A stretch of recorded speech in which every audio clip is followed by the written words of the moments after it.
परमात्मा त्यांची ऋणी झाले आहेत.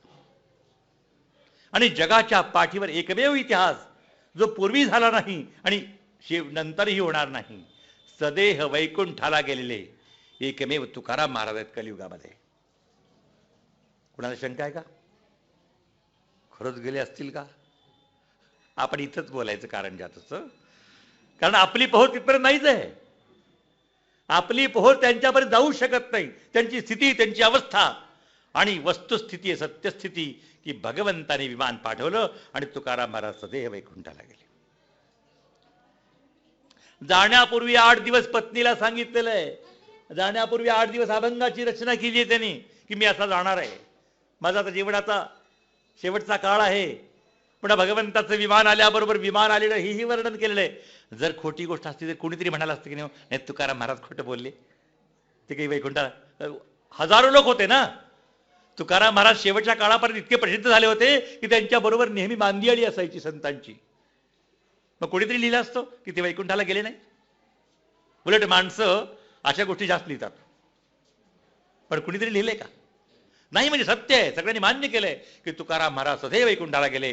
द्वापार युगामध्ये केवळ धर्मराज सदैव वैकुंठाला गेले आहेत, स्वर्गाला, वैकुंठाला नाही. धर्मराज हे सदैव स्वर्गाला गेले आहेत, पण तुकाराम महाराज सदैव वैकुंठाला गेले आहेत, हे विशेष आहे. शूद्र याती माझी निश्चित, जन्मला तुकाराम वैष्णव भक्त, असे महिपती बुवा ताराबादकर आपल्या भक्तिविजयामध्ये लिहितात की शूद्र याती माझी निश्चित, जन्मला तुकाराम वैष्णव भक्त. अनेक संतांनी तुकारामाचं वर्णन केलेलं आहे. त्यांच्या यातीबद्दल तर वर्णन झालं. आता कुळाचा विचार करत म्हणाले. त्यांचं कुळ कोणतं, त्याचं आडनाव काय होतं? आता वाणी म्हणून कोणतरी सांगितलं, ते खरंच वाणी होते का? दयाची वदे पूर्ण वेदांत वाणी, म्हणावे कसे हो तया लागी वाणी. परब्रह्मरूपी असा तो तुकावा, तयाचे तुकी कोण ऐसा तुकावा. त्याच्यावर कुणाची तुलना करता येते? वाणी याचा अर्थ वाणी घरात नाही. म्हणजे वाणी म्हणजे वैश्य लोक असतात ना. आमच्याकडं मराठवाडा आणि कर्नाटकाच्या काही भागामध्ये वाणी म्हणून वेगळीच लिंगायत धर्माचे एक संप्रदाय आहे, ते वाणीच आडनाव असतं त्यांचं. तसे तुकाराम महाराज नव्हते. वाणी म्हणजे व्यापारी, व्यापार करणारा, वणिक वृत्तीचा तो व्यापारी असा अर्थ आहे, वणिक वृत्तीचा. पण तसे ते वाणी नव्हते. त्यांचं आडनाव मोरे होतं, असं हनुमंत स्वामींनी समर्थांच्या बखरीमध्ये लिहिले. समर्थाची बखर जी हनुमंत स्वामींनी लिहिली आहे त्यात लिहितात की त्यांचं आडनाव मोरे होतं. महिपती महाराज ताराबादकरांनी त्यांचं आडनाव आंबळे असं होतं. पण जेव्हा इतिहासकार जेव्हा त्र्यंबकेश्वरला गेले आणि त्र्यंबकेश्वरला वंशावळी सापडतात, आपले पंडोबा गेले असतील ना तर तिथे गुरुजी लिहून घेतात. कुठले? कारंजा.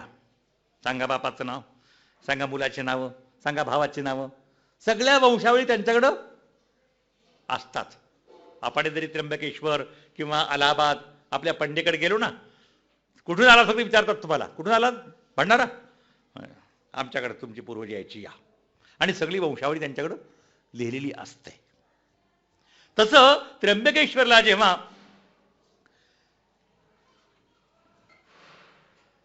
हे गेले इतिहासकार, तेव्हा सापडलं की कुळी मोरे, आडनाव आंबिळे उर्फ आंबळे. आंबिले आपण ज्याला म्हणतो, आंबिळे उर्फ आंबळे असा निष्कर्ष निघाला. म्हणजे तुकाराम महाराज त्र्यंबकेश्वरला गेले होते या गोष्टीहून सिद्ध झालं तुकाराम महाराजांच्या हाताचं अक्षर त्या ठिकाणी आहे. पण दैवयोगात असं आहे की तुकाराम महाराजांची सही असलेला पेपर फाटून गेलाय. काय योग असतो बघा. जसं भगवान रामचंद्रांनी मारुतीला एक पत्र दिलं होतं, मारुतीला पत्र दिलं, स्वतः भगवान रामचंद्र प्रकट नाही, मारुतीने समर्थांच्या हातात पत्र दिलं होतं रामदास स्वामीच्या. आणि रामदास स्वामी 3 दिवस समाधीमध्ये गेले होते. ते पत्र दिलं. कुठतरी आढळणात रामदास होते, रामदास त्यावेळी नव्हते, ते नारायण सूर्याजी पंत ठोसर होते त्यावेळेला. रामदास नाव नंतर पडलंय. नारायण सूर्याजी पंत ठोसर हे जेव्हा वनामध्ये फिरत होते तेव्हा त्यांना मारुतीने एक पत्र दिलं आणि पत्र हातात पडल्याबरोबर त्याला समाधी लागली आणि 3 दिवस मूर्छित पडले. सूर्याजी पंत ठोसर आपला धाकटा मुलगा आला नाही म्हणून शोधत शोधत गेले, हे समाधी अवस्थेत पडलेले होते. आणि जेव्हा त्यांना आणलं आणि तेव्हा त्यांच्या हातामध्ये पेपर होता, पण ते पेपर मात्र सांभाळून ठेवता आला नाही. ते भगवान रामचंद्राचं पत्र होतं आणि त्यावर भगवान रामचंद्राची सही होती.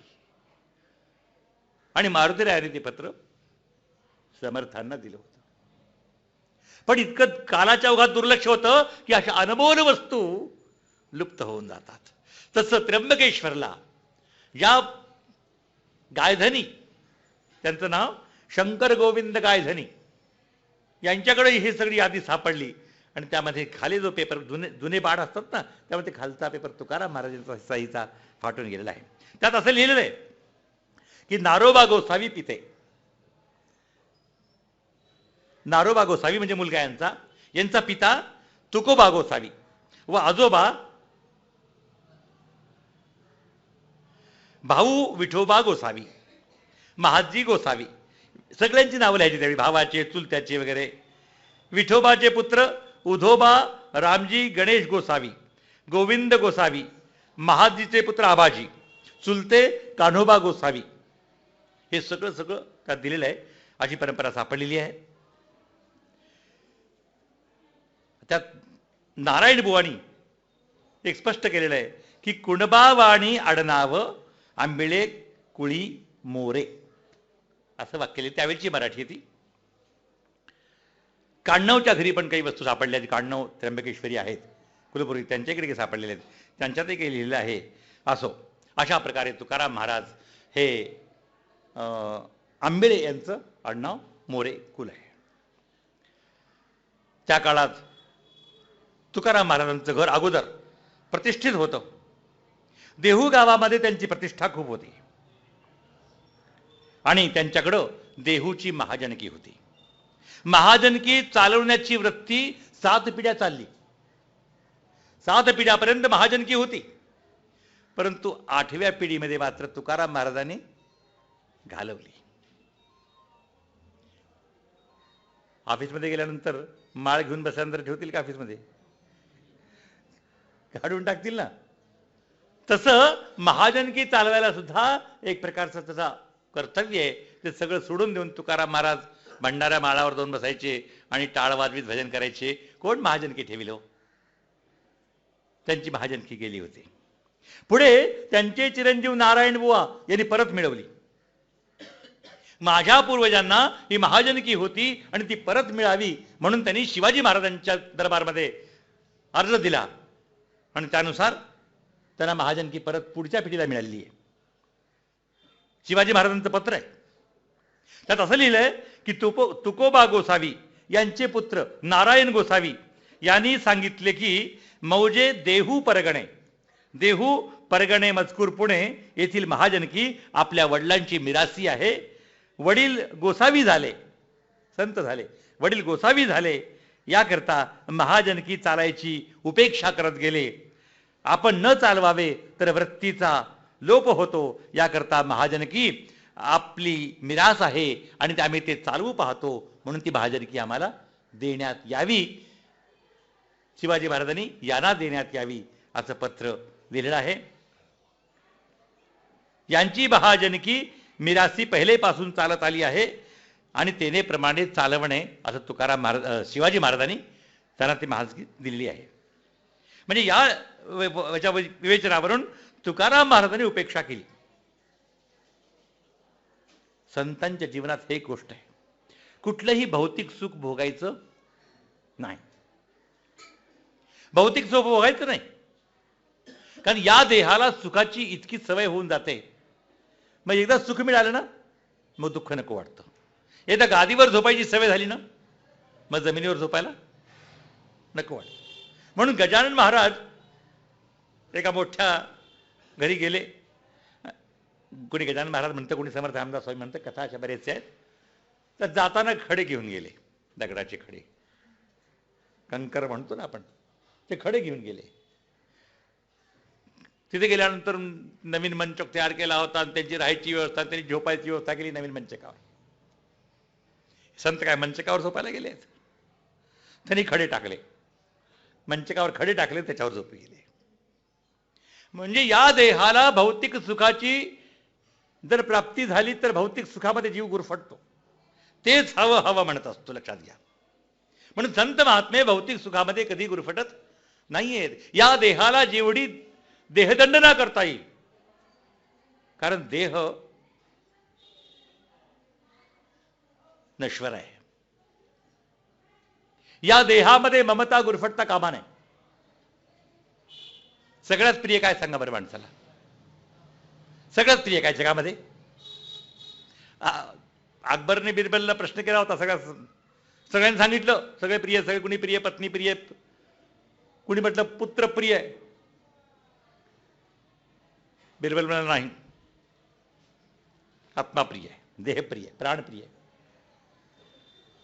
तरी पटलं नाही अकबरला.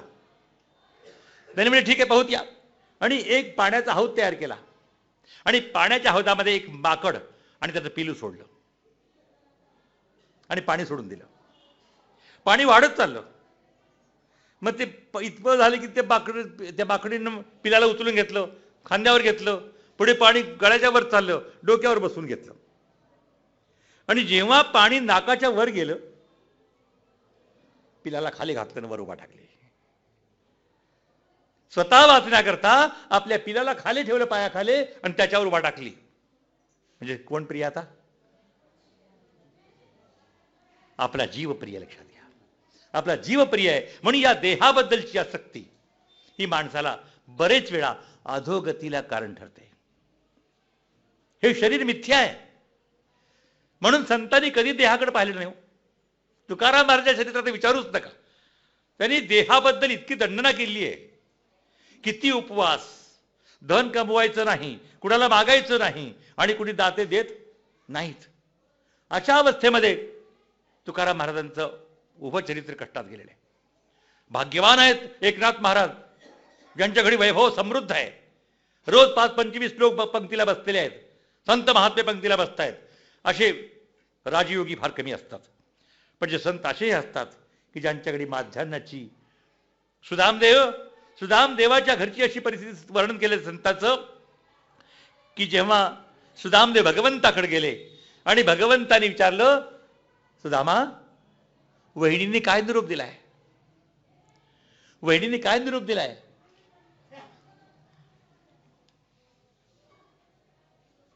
सुदामा म्हणतात, देवा, तुमच्या वहिनीने असा निरोप दिलाय, एक मास द्विपाखमे, एक मास द्विपाखमे, दुई एकादशी होय. एका महिन्यामध्ये 2 पक्ष असतात, कृष्ण पक्ष आणि शुक्ल पक्ष, आणि त्यामध्ये 2 एकादशी असतात, शुक्ल पक्षातली एकादशी आणि कृष्ण पक्षातली एकादशी. एक मास द्विपाखमे, दुई एकादशी होय. मेरे घर गोपालजी, नित एकादशी होय. निरोप दिलाय, गोपालजी, आम्हाला एकादशी करावी लागत नाही, आम्हाला रोजचीच एकादशी आहे, काही मिळतच नाही. आमच्या घरी पाहुणा म्हणून उंदीर सुद्धा येत नाही देवा. कशाला येईल उंदीर? हे असेल तर उंदीर येतात. हो, धनवंता लागी सर्व मान्यता हे जगी, जव चाले मोठा धंदा तव बहीण म्हणे दादा.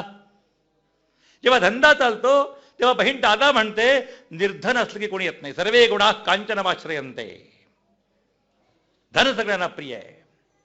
जेव्हा निरोप पाठवला, भगवंताच्या डोळ्यात अश्रू आले. एक मास द्विपाखमे, दुई एकादशी होय. मेरे घर गोपालजी, नित एकादशी होय. भगवंता पार करुणा सागर आहे. सगळी लीला तुम्हाला माहिती आहे भगवंताची. आणि सांगितला निरोप, सुदामा, जातेवेळी, सुदामा, माझ्या बहिणीला माझा निरोप सांगा. होनी थी सो हो गई, होनी थी सो हो गई, अब ऐसा नहीं होय. तेरे घर में भाभी जी नित द्वादशी होय। भाभी जी आपके घर में अब रोज की द्वादशी रहेगी, बारस रहेगी, नित्य षड्रस अन्न मिळेल. संतांचं चरित्र असं असतं.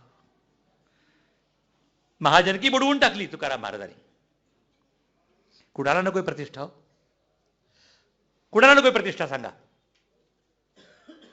माणसाला पुत्रेषणा सोडता येते, काही लोक मुलाला सोडून निघून जातात. वित्तेषणा सोडता येते, धन सोडून जाता येतं, पण लोकैषणा, लोकैषणातून सुटणारे फार कमी आहेत, लक्षात घ्या. समाजाने मला मान द्यावा, समाजाने माझ्या पाया पडावं, मला मोठं म्हणावं, ही मात्र लोकैषणा संन्यासालाही सुटली नाही. संन्यासाने सुद्धा सर्वसंग परित्याग केलाय, पण नाही, समाजामध्ये वावरून लोकांनी माझ्या पाया पडावं, मला मोठं म्हणावं, ही लोकैषणा मात्र सुटत नाही. याच्या पलीकडे जे गेले, पुत्रेषणा वित्तेषणा गौण भाग आहे, पण लोकैषणा सगळ्यात महत्वाचा भाग आहे. आणि त्यातून जे पुढे गेले ते खरे संत झाले. वंदोत निंदोत सुनीतिमंत असो नसो वा कमला गृहात हो मृत्यू आजीच घडो युगांती सन्मार्ग टाको न भले न जाती. हे संतांचं लक्षण आहे. कुणी वंदा अथवा निंदा आम्हा स्वहिताचा धंदा. कुणी वंदा कुणी निंदा, आम्हाला काही देणं घेणं नाही. आमचा जीवनाचा उद्धार करण्याचं कर्तव्य. या मार्गाने चालणारे तुकाराम महाराजांसारखे संत हे फार क्वचित असतात.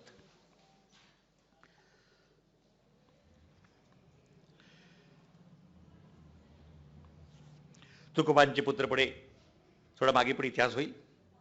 महादेव बुवा, विठ्ठल बुवा आणि नारायण बुवा हे पुत्र. त्यात महाजनकी मिळाली, पण पुढे वाटण्यामध्ये काय करणार? महाजनकी कुणाला द्यायची आता? महाजनकी तिघामध्ये वाटता येत नाही. हे जे पद आहेत तिघामध्ये वाटता येत नाही. महाजन कोणतरी एकटाच होतो. त्याचा गावचा पोलीस पाटील एकच असतो. त्याच्या भावात वाटता येत नाही, कारण ती काय म्हणतो त्याला आपण, हुद्दा आहे. तो एक हुद्दा आहे आणि तो हुद्दा ज्याचा त्यालाच असतो. आता ही वाटून कशी घ्यायची? तर त्यात असं त्यांनी विभागणी केली आहे. महादेव बुवानी ते लिहून दिलेलं आहे की आपले मिरासीचे घरे दोन, एक श्रीसन्निध आणि एक पेठेत. एक भगवंताच्या मंदिरासमोर जवळ आणि एक पेठेमध्ये दोन घरं आहेत. आणि हे आपण घ्यावेत. दोन भावाला लिहिलं. आणि महाजनकीचा वाडा जो आहे तुम्ही माझ्याकडे घेणार, अशी विभागणी केली आहे. म्हणजे पुढे महाजी हे पुढे महाजन झाले आहेत. तुकाराम महाराजांच्या वंशामध्ये हा त्यांचा भौतिक इतिहास झाला. विश्वंभर बुवा हे फार मोठे भक्त होऊन गेले आणि विश्वंभर बुवापासून देहूला क्षेत्रपण आलेलं आहे. विश्वंभर बुवांनी देहूला विठ्ठलाचं मंदिर बांधलं, पांडुरंगाची स्थापना केली आणि पूजा अर्चा सुरू केली. ती मूर्ती आजही आपल्याला पाहायला मिळते. 500 वर्ष होऊन गेली. आणि तुकाराम महाराजांनी अनेक अभंगामध्ये गेले की पांडुरंगाचे चरण ही माझी मिरासी आहे. लोक आपली मिरासी कशावरही गाजवतात. ही प्रॉपर्टी माझी मिरासी आहे, ही संपत्ती माझी मिरासी आहे. पण तुकाराम महाराजांनी आयुष्यात कसली मिरासी मिळवली असेल तर भगवान पांडुरंगाचे चरणकमल ही माझी मिरासी आहे.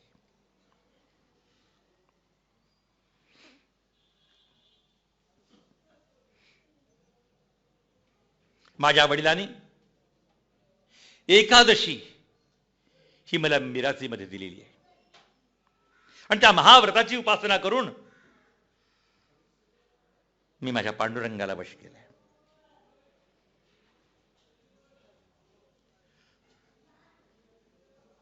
तुकोबांना त्यांच्या पूर्वजांनी राहण्याकरता घर ठेवलं होतं.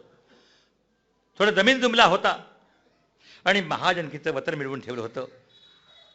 याचा जीवनाकरता काही थोडा बहुत उपयोगी झाला तुकाराम महाराजांच्या. पण त्यांना या लौकिक आणि नश्वर संपत्तीपेक्षा विठ्ठलाच्या चरणसेवेची जहागिरी ही विशेष देणगी त्यांच्या पूर्वजाची होती. भगवंताची चरणाची सेवा कुणालाही मिळत नाही. कारण आम्ही समर्पित होतच नाही भगवंताला. रोज मंदिरात जायचं, कायेन वाचा मनसेंद्रियर्वा बुद्ध्यात्मना वा प्रकृती स्वभावात करोमि यद्यत् सकलम परस्मै नारायणायेति. चप्पल आहे का जागेवर? एवढं समर्पण. काय भक्ती समर्पण. इकडे समर्पयामी म्हणायचं, घरी गेले की अहो मी तुमचा आहे काय म्हणताय. मग पांडुरंगाला काय सांगितलं? आणि दुसऱ्या दिवशी परत येऊन परत कायेन वाचा तेच म्हणायचं. अरे काल समर्पण झालं ना, काल समर्पयामी म्हटलं ना, मग आज काय म्हणतो? म्हणजे समर्पण व्हायचंच नाही. रोज थाप मारायची देवाला. हे रोज थाप मारतात लोक. नारायणायेति समर्पयामी. समर्पण कधीच करत नाही आम्ही. बरे भक्तीने लोक येतात बरं का मंदिरामध्ये पाहण्यासाठी. जरा बाजूला बसावं आणि बघावं भक्ताकडं. तुम्हाला एक स्वतंत्र इतिहास मिळून जाईल. अन्यथा शरणम नास्ति त्वमेव शरणम मम तस्मात् कारुण्य भावेन रक्ष रक्ष परमेश्वर. काय रक्ष हे? बरं विद्वान मंडळी त्यात अजूनही गंमत करते. अन्यथा शरणम नास्ति. देवा तुझ्या हातात सगळं आहे म्हणून शरण आलोय. अन्यथा शरणम नास्ति. तुझ्या हातात पावर आहे ना म्हणून शरण आलोय. अन्यथा शरण आलो नसतो. अन्यथा शरणम नास्ति. भगवंताला असं नाही चालणार. मनोभावाने भगवंताच्या चरणी जर मान झाले बेडा पार. भगवंत एवढंच पाहतो, तुमचं मन, तुमची संपत्ती नाही. तो वाट पाहत थांबलेला आहे. वाट पाहे उभा बेटीची आवडी कृपाळू तातडी उतावीड. आषाढी कार्तिकी विसरू नका मज सांगत असे गुज पांडुरंग. मी वाट पाहतोय तुमची. नेहमी येत चला. नेहमी जमत नाही. आषाढी कार्तिकीला तरी येत चला हो. वर्षातून 2दा तरी भेटायला या. असा कोणता देव वाट पाहतोय सांगा मला. कोणता देव वाट पाहतोय? पण पांडुरंग कमरेवर हात ठेवून सगळ्यात सोपा उपाय केलेला आहे पांडुरंगाने हो. कमरेवर हात ठेवलाय. कमरेवर हात का ठेवला? कमरेवर हात का ठेवला? का ठेवला? थकला का? 28 युग वाट पाहू नाहीये. भगवत पूज्यपाद शंकराचार्य जेव्हा पांडुरंगाच्या मंदिरात आले, भगवंताला पाहिलं. महायोग पीठे तटे भीमरथ्याम वरम पुंडरीकाय दातुम मुनींद्रैः समागत तिष्ठन्तमानंद कंदम परब्रह्मलिंगम भजे पांडुरंगम. पुढे म्हणतात प्रमाणम भवाब्धेरिदं मामकानां नितंबः कराभ्यां धृतो येन तस्मात् विधातुर्वसत्यै धृतो नाभिकोशः परब्रह्मलिंगम भजे पांडुरंगम. भगवंतानी कमरेवर हात का ठेवले याबद्दल भगवत पूज्यपाद शंकराचार्य म्हणतात, जो माझ्या चरणी नतमस्तक होतो त्याला भवसागर कमरे इतकाच खोल आहे. इतका दुस्तर असणारा भवसागर. सोपा नाही. कधी विचार केलाय का भवसागर कसा आहे? कधी विचारच नाही केला. वेळच नाही मिळाला हो. सृष्टीच्या प्रारंभापासून आजपर्यंत आम्ही नरकयात्रा भोगत आलो होतो. आईच्या पोटामध्ये काही एअर कंडिशन रूम आहे का? एअर कंडिशन रूम आहे?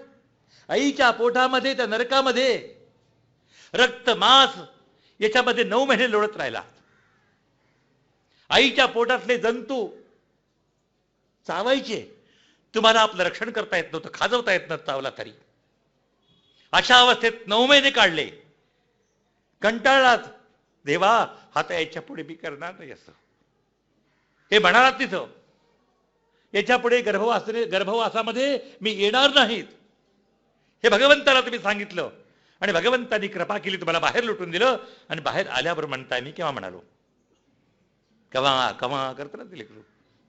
कवा आणि विसरून जातो. अशा अनेक योनीमध्ये 84 लक्ष योनी आहेत. पाण्यामध्ये 9 लाख योनी आहेत. 9 लाख प्रकारचे प्रकार प्राण्याचे आहेत. जलजानवलक्षाश्च दशलक्षाश्च पक्षिणः. पक्षी 10 लाख प्रकारचे आहेत. पृथ्वीवरच मोजू नका. ब्रह्मांडात भगवंताचं ब्रह्मांड खूप मोठं आहे. 10 लाख प्रकारचे पक्षी आहेत. क्रमयो रुद्र लक्षाच 11 लाख जर्म्स आहेत. जर्म्स 11 लाख. दह्यामध्ये पण आहेत, उंबरामध्ये पण आहेत. तुम्ही किती रोज खाता माहिती आहे का? फक्त म्हणा शाकाहारी. 11 लाख प्रकारची जर्म्स आहेत. 20 लक्षा गवादे. हा गवादे प्राणी 20 लाख आहेत. स्थावरा 30 लक्षाच. वनस्पती 30 लाख आहे. ते पण योनी आपली लक्षात घ्या. आणि चतुर्लक्षाच मानवा. मनुष्य योनी 4 लाख प्रकारची आहे. आणि एवढे जन्म घेता घेता सृष्टीच्या उत्पत्तीपासून आजपर्यंत तेच चालू आहे आमचं.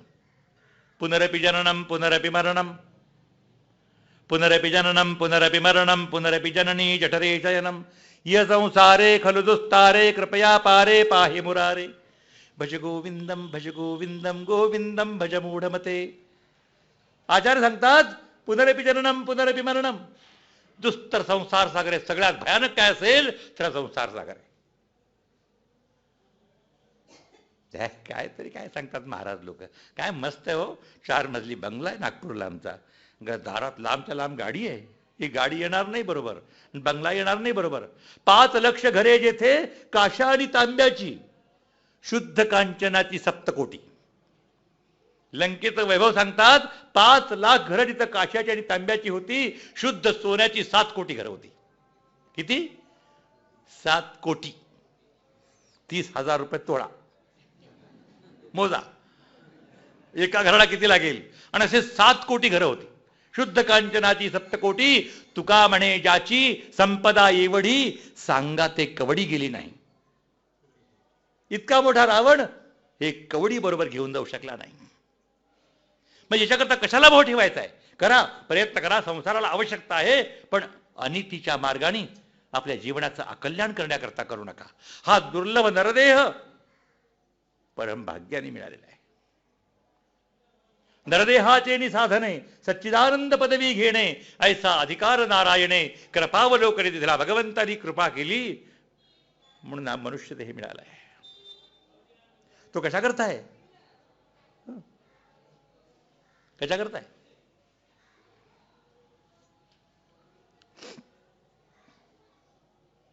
त्रिविधम नरकस्येदाम द्वारम आत्मनमात्मनः. 3 नरकाचे दार आहेत. पास्ता, पिझ्झा तथा बर्गर. तस्माद एतत्रयम त्यजेत. है ना? पास्ता, पिझ्झा, बर्गर याच्याकरता नाहीये. भगवंतानी रसना दिली कशाकरता दिली आहे? कशाकरता दिली? नित्य नूतन रसगुल्ले, पकोडे, याच्याकरता भगवंतानी रसना दिली. भगवंताचं नाव घ्यायला. भागवतामध्ये बघा, भागवतामध्ये काय प्रार्थना केली आहेत की माझे नेत्र हे भगवंताचे जे उपासक आहेत त्यांच्या चरणाच्या दर्शनाकरता तत्पर आहोत. माझी बुद्धी सदैव भगवंताचं स्मरण करो. माझे हात भगवंताची पूजा, भगवंताची सेवा, संताची सेवा करण्यामध्ये तत्पर आहोत. माझे पाय हे भगवंताच्या दर्शनाकरता नेहमी मंदिराकडे जात राहावेत. सगळं शरीर भगवंताच्या कार्याला यावं याच्याकरता नरदेह मिळालेला आहे, असं भागवतामध्ये अनेक ठिकाणी वर्णन आलेलं आहे. पण आम्ही अजिबात विचार करत नाही. आणि शेवटी सगळं संपल्यानंतर पश्चाताप होतो माणसाला, बरं का, माणसाला होतो, पण सगळं संपलेलं असतं. अब पछताए क्या होत है जब चिडिया चुग गई खेत. सगळं संपल्यावर पश्चाताप धरण्यापेक्षा आताच करा. ज्या क्षणी विवेक जागृत झाला तत्क्षणी भगवंताच्या भक्तीला लागावं. तुकाराम महाराजांनी आयुष्यातला एकही क्षण वाया घातला नाही याची भक्ती असावी. एकही क्षण भगवंताच्या नामा व्यतिरिक्त. काय संत झाले एकापेक्षा एक. भारतीयाची परंपरा आहे. मी संत पाहिले तसे अनेक संत की एक क्षण सुद्धा भगवंताचं नाव विसरणार नाहीत. पंढरपूरला नारायण महाराज होते. नारायण महाराजांनी सकाळी जाग आली. जाग आल्याबरोबर विश्वम काय सुरुवात. विश्वम विष्णुर्वषट्कारो भूत भव्य भवत प्रभू भूतग्रत भूतव्रत भावो भूतात्मा भूत भावना. भूतात्मा तुम्ही काम केलं का ते सांगितलं का? परमात्माच्या मुक्तानाम परमागती. भूतात्मा झालं म्हणजे काही बोलायचं असं बोलले लगेच म्हणजे भगवंताच्या नावाचे अनुसंधान किती लक्षात घ्या.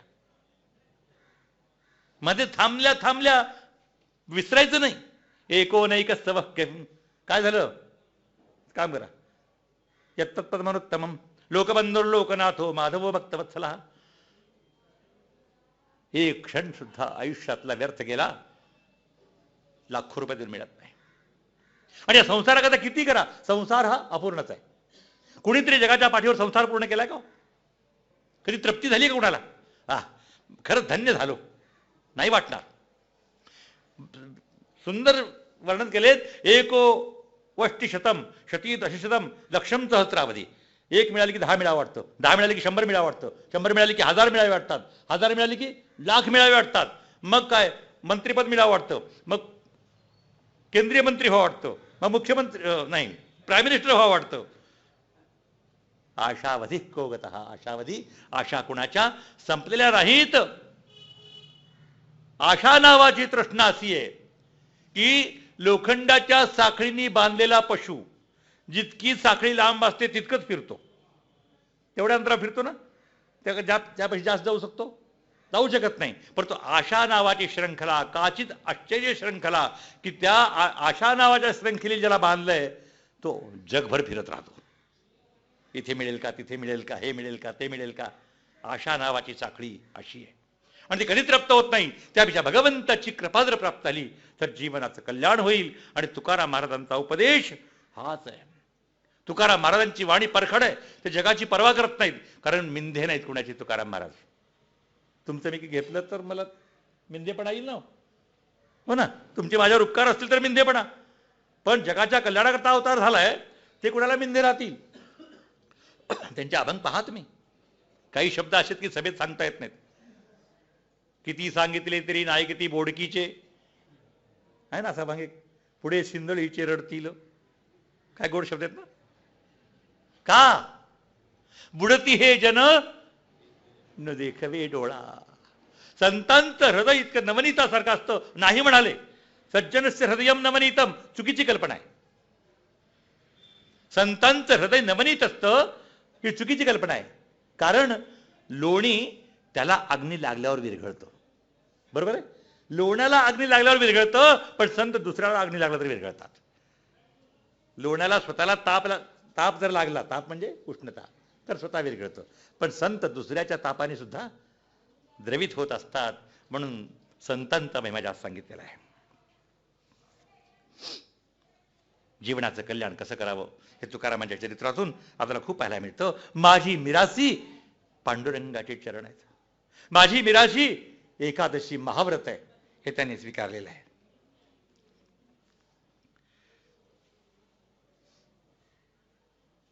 आपल्या मुलासाठी तुकाराम महाराजांनी अपार संपत्ती मिळवून ठेवली.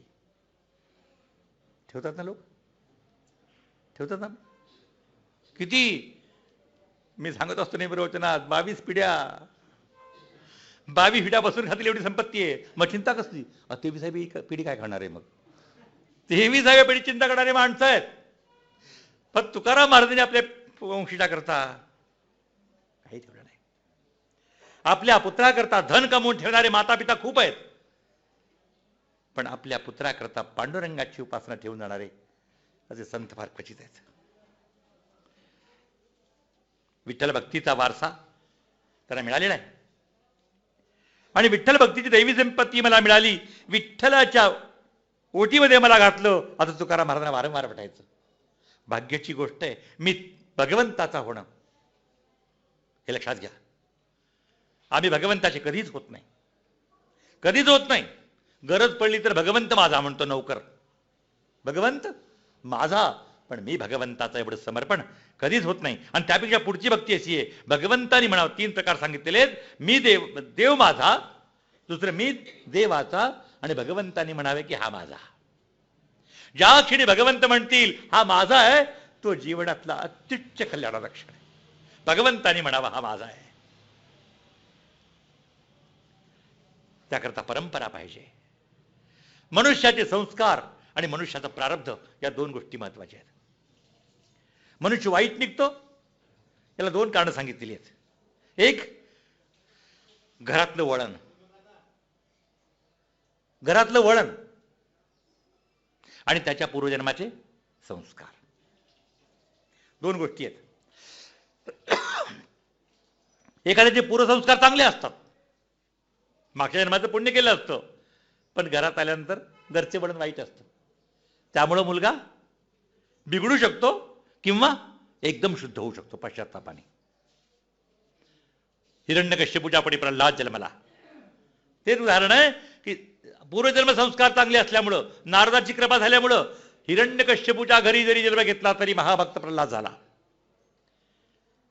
आणि दुसरं, याला काय म्हणतात अशा ठिकाणी, म्हणजे ज्या घरात संस्कार चांगले नाहीत आणि त्या ठिकाणी एखादा चांगला भक्त निघाला, त्याला म्हणतात भांगेत तुळस. शब्दप्रयोग काय? भांगेत तुळस. आणि दुसरा, एका सत्कुळात जन्मलेला आहे पण दुराचरण निघाला, दुष्ट निघाला, त्याला म्हणतात तुळशीत कांदा. तुळशीमध्ये काही दोन शब्दप्रयोग आहेत. चांगल्या कुळामध्ये वाईट मुलगा जन्मला, तुळशीत कांदा जन्मला. आणि वाईट कुळामध्ये एखादा सत्कुळ निघाला, भांगेत तुळशीसारखा निघाला, तो भांगेत तुळस. शुद्ध बीजापोटी फळे रसाळ गोमटी. अशा पवित्र घरामध्ये तुकोबारायाचा जन्म झाला. पंढरीची वारी आहे माझे घरी, आणि न करी तीर्थव्रत, व्रत एकादशी करीन उपवासी, गायीन अहर्निसी मुखी नाम. याप्रमाणे तुकाराम महाराजांचं हे व्रत चालू होतं. त्यात एके ठिकाणी म्हटलंय, ऐका वचन हे संत, या अभंगामध्ये म्हणतात, सहज वडिला होती सेवा, म्हणून पूजितो या देवा. वडिलाकडून मिळालेला वारसा आहे. आधी आमच्या कुळाची कुळदेवता ही विठ्ठल आहे, पांडुरंग आहे, म्हणून त्यांनी भगवंताची प्रार्थना आराधना सुरू केली आहे. या पवित्र घराण्यामध्ये मी सांगितलं विश्वंभर बुवा जन्मले. विश्वंभर बुवा म्हणजे प्रातःकाळ. काय वर्णन केलंय? भक्तीचा उदय झाला. ज्या वंशामध्ये भक्तीचा उदय झाला त्याची सुरुवात आहे विश्वंभर बुवा. आणि तुकाराम महाराज म्हणजे माध्यान्ह. माध्यान्ह भक्तीचा प्रखर प्रकाश जिथे पडला, तुकाराम महाराज हे माध्यान्ह आणि विश्वंभर बुवा हे प्रातःकाल. सायंकाळचं वर्णन नाही आहे. आता पुढे काय झालं माहित नाही, पण तुकाराम महाराजासारखा पुढे कोणी आणि अगोदरही कोणी नाही. ज्ञानेश्वर महाराजांच्या कुळामध्ये सुद्धा त्र्यंबक पंत नावाचे भक्त होऊन गेले होते. त्यांच्यामुळे भक्ती प्रारंभ झाली. 9वी पिढी, ज्ञानेश्वरांच्या अगोदरची 9वी पिढी त्र्यंबक पंत झाले आणि तिथून भक्ती वाढता वाढता ज्ञानेश्वर झाली. समर्थांच्या पिढ्यामध्ये रामाची उपासना 9 पिढ्यापासून चालत आली होती. आणि त्याप्रमाणे तुकाराम महाराजांच्या घराण्यात सुद्धा पंढरीची वारी 9 पिढ्यापासून चालत आली होती. त्यातले विश्वंभर बुवा. आणि या ठिकाणी तुकाराम महाराजांचा जन्म. पवित्रते कुळ पावन तो देश, जेथे हरीचे दास जन्म घेती. जिथे संत महात्मे जन्मतात तो कुळ पवित्र असतो, ती भूमी पवित्र होते. कुलम पवित्रम जननी कृतार्था, वसुंधरा पुण्यवती चयेन. कुळ पवित्र होतं, जननी कृतार्था, आई पवित्र होते. हो, आईचं आई पण केव्हा माहित आहे का? आईचं आई पण केव्हा आहे? पुत्र झाला म्हणून आईचं आई पण नाही, मी सांगतो तुम्हाला, आहे शास्त्रात लिहिलंय. पण पुत्र नुसता पुत्र नाही, नाही तरी काय थोडी श्वान सुकुरे बापुडी. पिलं कुणाला होत नाहीत, पिलं सगळ्याला जन्मतात, पण आईच आई पण तेव्हा धन्य आहे. एक संत म्हणतात हिंदी, माई ऐसा पुत्र जनो, कै दानी कै शूर, नाही तो रहितो बांझडी, मती गमावे नूर. हे बाई, असा पुत्र निर्माण कर. माई ऐसा पूत जनो, कै दानी कै शूर, नाही तो रहितो बांझडी, मती गमावे नूर. आपलं तेज घालू नको कसे तरी मुलं जन्म देऊन. दानी किंवा शूर असा पुत्र निर्माण कर.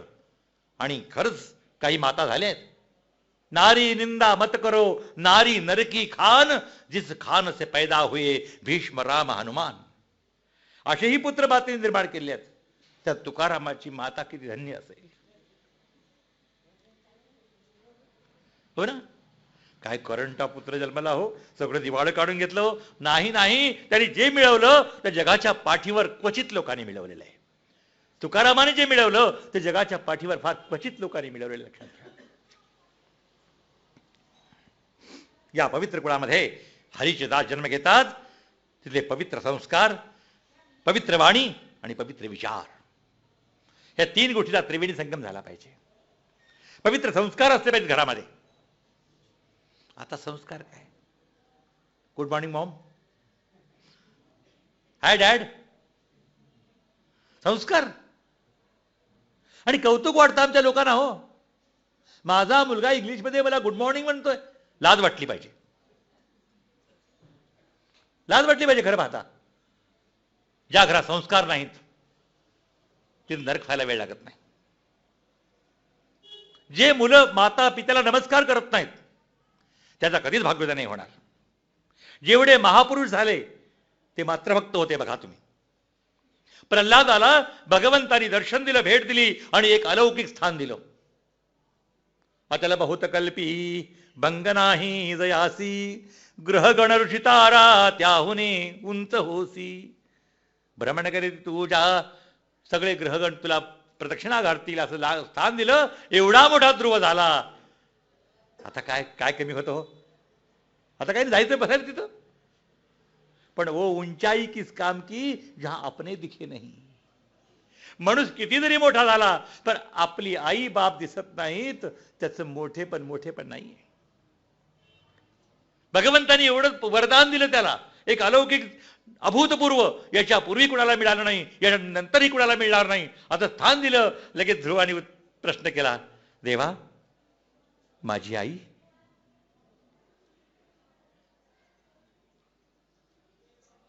माझी आई म्हणजे इतका जरी मोठा ध्रुव झाला तरी आईला विसरला नाही. मात्रभक्त होता म्हणून तो मोठा झाला. किंवा जो मोठा झाला तो मात्रभक्त असतोच. तुकाराम महाराजाची माता खरं धन्य आहे. नाव मोठं होतं कुणाचं तरी. शिवाजी महाराजांचं नाव मोठं झालं, पण शिवाजी महाराज घडवणारी एक माता होती. लक्षात घ्या.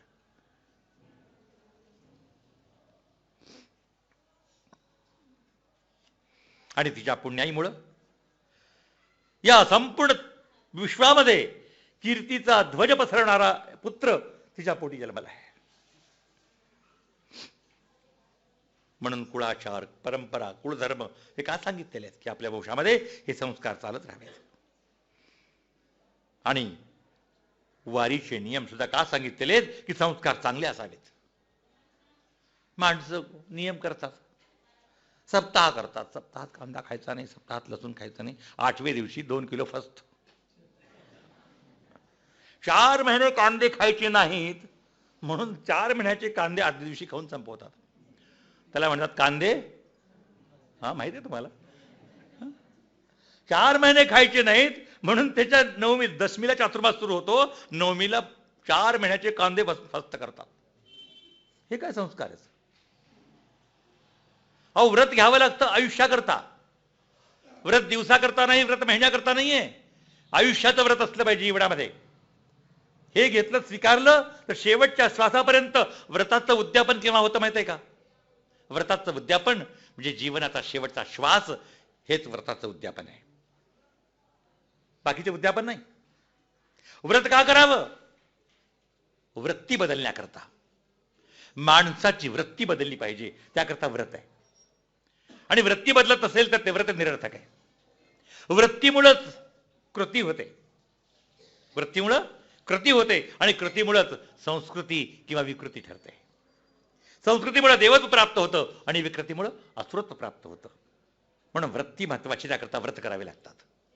हे मूळ उद्देश लक्षात घ्या.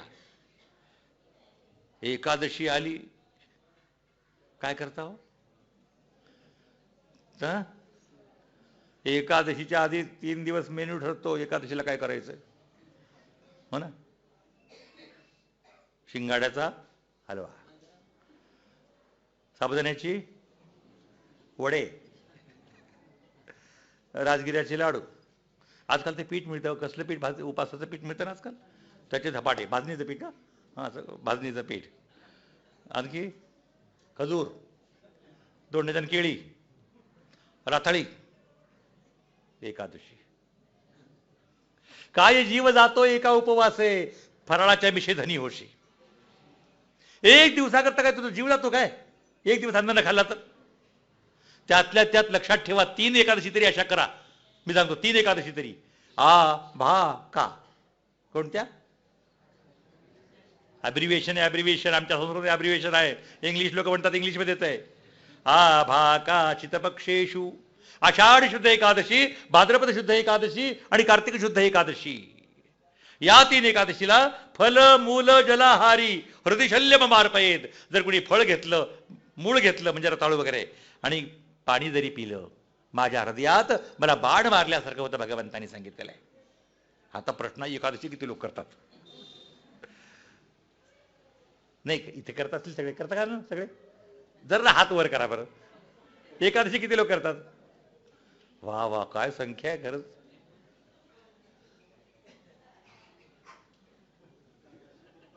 का हो बाकीचे लोक एकादशी काय? बाकी करा की न करा तुम्हाला सांगतो. एकादशीचा व्रतधारी मी नित्य नांदे त्याच्या घरी. सर्व पर्व काळाच्या शिरी एकादशी पैमाशी. एकादशीचा व्रतराजा, व्रततपतीर्थाचा राजा, तो आवडे गरुडध्वजा. नाथमार्गांनी भागवतामध्ये सुंदर वर्णन केले एकादशीचं. एकादशी करा. तुम्हाला स्वामी महाराज प्रेरणा देतील. एकादशी दिवशी अन्न घेतलं तर काय दिले मी सांगणार नाही इथं. तुम्हाला रात्री झोप येणार नाही, आणि त्यामुळे उद्या माझ्या प्रवचनाला तुम्ही येणार नाही म्हणून सांगणार नाही.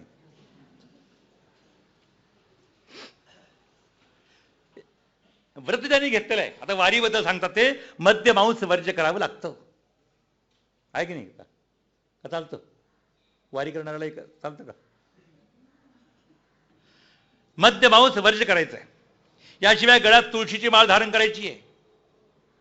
तुळशीची माळ देहापासून वेगळी होता कामा नये. काय महत्व आहे तुळशीचं?